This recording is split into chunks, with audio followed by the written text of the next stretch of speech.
Hey there guys, Spazzy Dragon here, aka Syndromes, and as many of you have already pointed out, my channel, for its size and the amount of videos I've uploaded so far, has never done a single top X or countdown video before. And so, due to the revitalized interest in Discovery Freelancer mod that many of us are feeling, including myself, today I will be covering the top 5 of my most beloved NPC factions and why I like to fly them.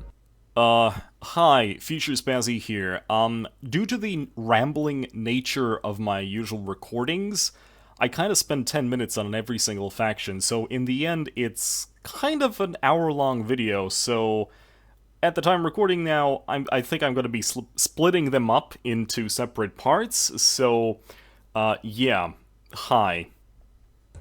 But before we get to number 5, it's time to actually do a small honorable mention to number 6. Or perhaps, in this particular case, a dishonorable mention.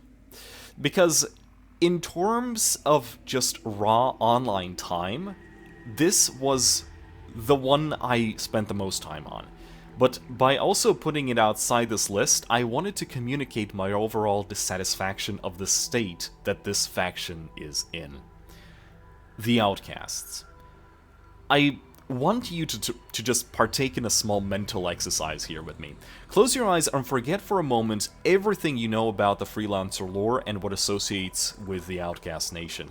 And now imagine a nation of people belonging to a faction built around the subject of betrayal from their own brethren species, forced exile, artificial evolution to the point where calling the individual a Homo sapiens would be disingenuous, a human lifespan extended twice or even more, and with improved reflexes, mental capacity, and even more so a technology that is built around the idea of this new kind of human, that there's a pilot that has almost superhuman abilities when it compared to the average.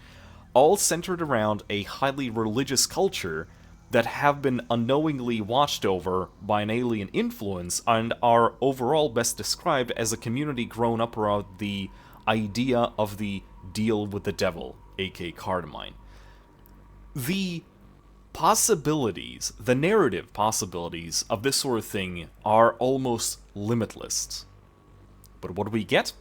Instead in Disco, this is just a pirate faction with slightly extended zone of influence and more ship classes.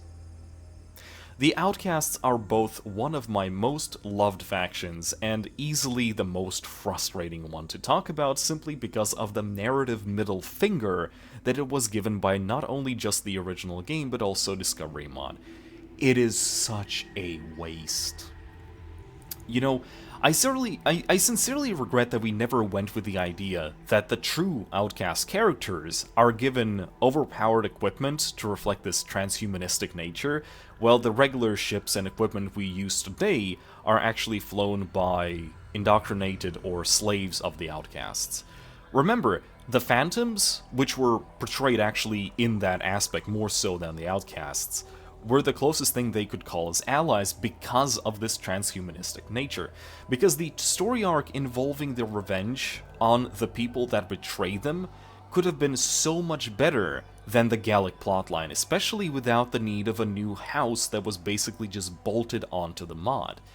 Now, don't get me wrong, Gallia is unique, don't get me wrong, but I would rather have the big baddie be from the Sirius sector, and their danger comes not from some sort of plot armor and never-ending resources, but due to the non-human nature of the physical combatants, as well as the technology that evolves much faster than the rest of Sirius by going back to that intellectual boost in comparison to the regular Homo sapiens. In all, Outcasts, I frickin' love you. I just wish you had lived up to your potential.